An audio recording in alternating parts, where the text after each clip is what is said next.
इस वीडियो में आपको मैं बताऊंगा फ्रेंड्स कि कैसे आप बैंक की जमा पर्ची को भर सकते हैं। पैसे जमा करने का जो फॉर्म होता है जिसको हम इंग्लिश में बोलते हैं डिपॉजिट फॉर्म, उसको कैसे भर सकते हैं और अपने पैसे बैंक में जमा कर सकते हैं। नमस्कार दोस्तों, मेरा नाम है राहुल और tech my India YouTube channel में आपका बहुत बहुत स्वागत है। तो मेरे पास जैसे कि आप देख सकते हैं बैंक ऑफ इंडिया का डिपॉजिट फॉर्म है, यानी कि जमा पर्ची। ये दो लैंग्वेजेस में जनरली होती है। ये इंग्लिश का साइड है और एक और साइड जो होता है वो हिंदी का होता है। तो मैं आपको इंग्लिश में बताऊंगा। दोनों में एक सी चीज़ें होती है, बस आपको इंग्लिश की जगह हिंदी भरना होता है अगर आप उस साइड भरते हैं तो मैं आपको यहाँ पे बताऊंगा कि आप इसको कैसे फिल कर सकते हैं, क्या क्या आपको भरना और क्या क्या आपको सावधानी बरतनी है इस फॉर्म को भरते वक्त, और कैसे आप फिर अपने पैसे को जमा कर सकते हैं।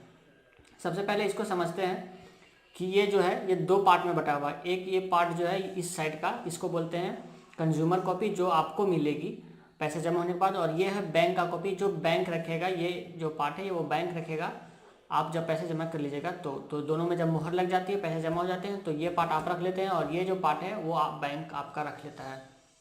तो भरते हैं। सबसे पहले आप भी किसी भी बैंक का भर सकते हैं इस वीडियो को देख के, क्योंकि सब में फॉर्मेट लगभग एक सा ही रहता है, बस थोड़े जगह डिफरेंट रहते हैं भरने के जो जो हमको मांगता है यहाँ पे। तो सबसे पहले हम इस साइड से शुरू करते हैं। सबसे ऊपर में आते हैं यहाँ पे आप जैसे देख सकते हैं सबसे पहले हमको भरना है ब्रांच। तो आप अपने जो बैंक का है वो ब्रांच यहाँ पे फिल कर ले, कौन से बैंक का ब्रांच है आपका। यहाँ पे हमने ब्रांच भर लिया। उसके बाद हम भरेंगे आज का डेट, जिस तारीख को हम पैसे जमा कर रहे हैं। तो हम यहाँ पे पैसे जो जमा करें उसका डेट यहाँ पे भर लेंगे। डेट भर देने के बाद ये जो बॉक्सेस आपको दिख रहे हैं यहाँ पे आपको भरना है अपना अकाउंट नंबर, खाता नंबर भरना है। आप जिस बैंक अकाउंट में पैसे जमा करना चाहते हैं उस बैंक अकाउंट का खाता नंबर आपको यहाँ पे भरना है। तो अगर आप अपना पासबुक लेके जाते हैं या फिर जिसके अकाउंट में भर रहे हैं उसका अकाउंट नंबर आपके पास है तो वो यहाँ पे आप फिल कर लीजिए। ये हमारा हो गया बैंक अकाउंट नंबर भरा होगा। उसके बाद हमको यहाँ पे भरना है अपना नाम। आप जमा कर रहे हैं तो आप अपना नाम यहाँ पे लिखिएगा। तो सबसे पहले हम यहाँ पे अपना नाम लिख लेते हैं इंग्लिश में, क्योंकि हम इंग्लिश में फॉर्म भर रहे हैं। तो यहाँ पे हम अपना नाम लिख लेते हैं। नाम लिखने के बाद हमको यहाँ पे आप टेलीफोन नंबर दे भी सकते हैं, नहीं भी दे सकते हैं, चलेगा, क्योंकि आप पैसे जमा कर रहे हैं। उसके बाद हमको यहाँ पे भरना होता है अमाउंट जो हम जमा करना चाहते हैं बैंक अकाउंट में। फॉर एग्जांपल मुझे 5,000 रुपये जमा करने हैं। तो सबसे पहले आपको ये ध्यान रखना है कि जब भी आप यहाँ पे प्राइस लिखें तो ये जो रुपीज़ का साइन बना हुआ है इससे जितना सटा के लिखिएगा उतना ज़्यादा अच्छा रहेगा। इसके इधर गैप नहीं छोड़ना। फॉर एग्जाम्पल अगर मैं यहाँ पर लिख देता हूँ 5 तो इधर गैप हो जाएगा, तो इधर कोई भी कुछ लगा सकता है जिससे आपकी जो अमाउंट है वो चेंज हो सकती है। तो आपको जस्ट इसके बगल में लिखना है 5। मान लीजिए अगर आपको 5,000 जमा करना है तो उसके बाद 000। उसके बाद आपको यहाँ पे इस तरह से खुले में नहीं छोड़ना है इसको। जैसे कि आप देख सकते हैं बहुत से लोग इसको खुले में छोड़ते हैं। यहाँ पे हमको जो है ये मार्क लगा देनी है, यानी कि अब जो हमारा सेंटेंस है वो कंप्लीट हो चुका है। इसके बाद इससे देने से क्या होता है कि इसके आगे कोई डिजिट ऐड नहीं कर सकता, जिससे आपकी जो एक्चुअल अमाउंट है वो यहाँ पे रहेगी और बाद में आपके रसीद के साथ कोई छेड़खानी करके उसको उस अमाउंट को चेंज नहीं कर सकता। तो यहाँ पे हमने अमाउंट भर दिया है क्लोज करके। अब इसको कोई भी ओवरराइट नहीं कर सकता है। ये वाला जो साइन दिया गया है इसको ज़रूर से ध्यान रखें, इसको ज़रूर देना चाहिए हर जब भी आप अमाउंट भरते हैं बैंक से रिलेटेड काम में। नेक्स्ट में हमारा है रुपीज़ इन वर्ड, कितने रुपए हम जमा कर रहे हैं उसको वर्ड्स में लिखना है। तो यहाँ पे हम सिंपली लिखेंगे 5,000 रुपीज़। बहुत से लोग गलती ये करते हैं, अगर वो 1,800 रुपये जमा कर रहे हैं तो उसको लिखते हैं 1,800 रुपीज़, जबकि उसकी जगह पे आपको लिखना होता है 1,800 रुपीज़। उस टाइप से आपको लिखना होता है। तो इस तरह से आपको ध्यान रखना है कि आपको किस तरह से लिखना है। तो यहाँ पे मैं लिख लूँगा 5,000 रुपीज़। इसको भी क्लोज में हमको लिखना है, तो इंग्लिश में मैं लिख लेता हूँ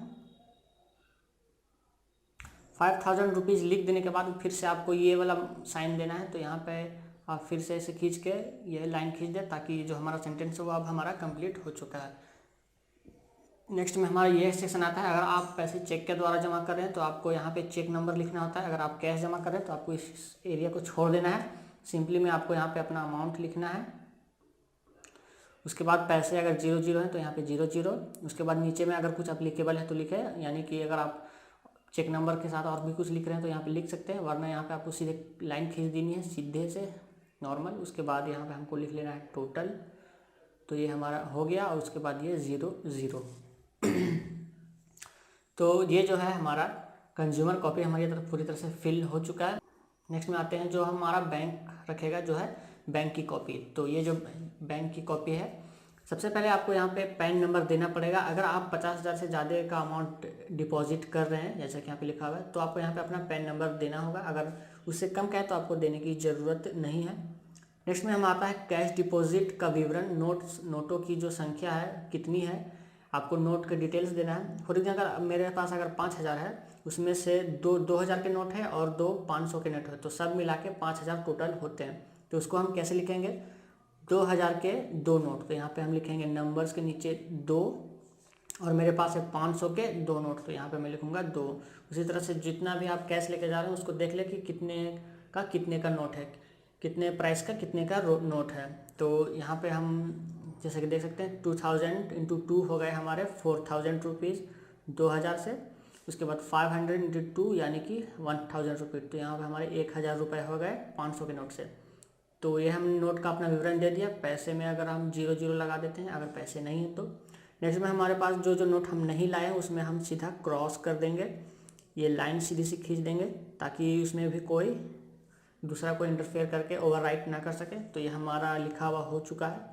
अब हम सीधे टोटल कर देंगे, तो टोटल हमारे जो है नोट्स हो गए हैं 4, और ये हमारा 4 + 1 5,000, तो यहाँ पे हम टोटल में लिखेंगे 5,000 और पैसे में 0। तो हमने अपनी कैश की डिटेल्स दे दी कि हम इतने का नोट लाए हैं, इतनी संख्या में लाए और टोटल अमाउंट इतना है। तो ये हमने यहाँ पे डिटेल्स दे दिया है। उसके बाद फिर से हमको यहाँ पे वही चीज़ें भरनी जो हम शुरू में भरे थे, ब्रांच। तो हम अपना ब्रांच यहाँ पे भर लेते हैं। उसके बाद आज की डेट, जिस दिन हम पैसे जमा कर रहे हैं, ये दोनों चीज़ें हो गई। फिर से जो हमारा अकाउंट नंबर जिसमें हम पैसे जमा कर रहे हैं, तो वो अकाउंट नंबर इस बॉक्स में सावधानी से डाल लें, और जब भी आप अकाउंट नंबर डालें तो दोबारा कंफर्म कर लें, मिला लें अच्छे से कि आपने सही अकाउंट नंबर डाला है, वरना पैसे दूसरे का अकाउंट में चले जाएंगे। उसके बाद हमारा आता है नेम। तो नेम भी हम यहाँ पे क्लोज से लिखेंगे, अपना नाम हम यहाँ पे लिख लेते हैं।